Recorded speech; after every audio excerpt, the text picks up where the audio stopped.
দেখুন ভিডিওটা, ভালো লাগবে। তিনটা জিনিস ব্রেইনটাকে ধ্বংস করতেছে। ব্রেইন যে দামি জিনিস এটা তো বুঝি না, এই জন্য ব্রেইনের দাম বাড়ে, মানুষ কাছে এটা কি আর হবে। এক নাম্বার জিনিস, আচ্ছা এখানে কেউ কি আছে যে 100 কোটি টাকার মালিক? 100 কোটি নবডি না? আচ্ছা, ব্রেইনের দাম এখনকার হিসাবে মিনিমাম 30,000 কোটি টাকা। কোনো সার্ভিস চার্জ আছে? যে আল্লাহ যদি কইতো যে ঠিক আছে 1% করে টাকা দাও, ফকির হয়ে যাওয়া লাগবে না?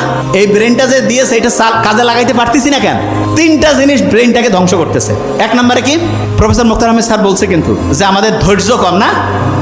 এই কি কম? তা উনি যেটা বলছে যে ধৈর্য কম, উনি তো বাংলায় বলছে, এই জন্য শুনে অত মজা লাগে নাই, মনে করছে এটা ফির কি সমস্যা। আপনি যদি আর্টিকেল পড়েন, আর্টিকেল মানে বিদেশি একেবারে কোটি কোটি ডলার খরচ করিয়া বিভিন্ন গবেষণা করে ওরা বাইর করছে, ওরা সেখানে বলছে কি জানেন, আপনার ব্রেইনের সবচেয়ে বড় সমস্যা হিসেবে তারা যেটা চিহ্নিত করছে সেটা তো ইংরেজিতে বলছে, কি নাম শুনেন?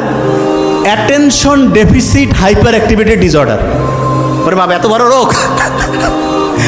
এইখানে যারা আছি হয়তোবা আল্লাহর মধ্যে এরা তো ইসলামী, এদের হয়তো বেশিরভাগ জনের ব্রেন ভালো আছে, তবে সারা দেশের যদি চিন্তা করি 80% মানে 10 জনে 8 জনের, আমার সাথে একটু বলতে হবে, অ্যাটেনশন ডেফিসিট হাইপার অ্যাক্টিভিটি ডিসঅর্ডার।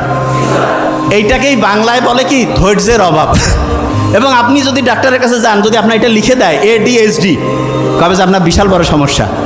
যে কী ব্যাপার, যে এটা ট্রিটমেন্ট আমাদের কাছে আছে। কি ট্রিটমেন্ট দিবে শুনেন?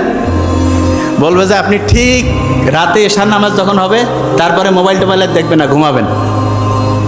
ফজরে উঠবেন, উঠে আগে একটু চোখ বন্ধ করে থাকবেন, শুকরিয়া আদায় করবেন, তারপর একটু এক্সারসাইজ করবেন, সকালে একটু হাঁটাহাঁটি করে সূর্যের দিকে তাকাবেন, সারাদিন সহজে বেশি মোবাইল বের করবেন না, দুপুরের পরে একটু দেখতে পারেন, আর কোন সময় কি কাজ করবেন এটা ডায়েরি মেনটেন করে লিখে করবেন। ফি হচ্ছে কয়েক হাজার টাকা নিয়ে নিবে, বুঝেন নাই?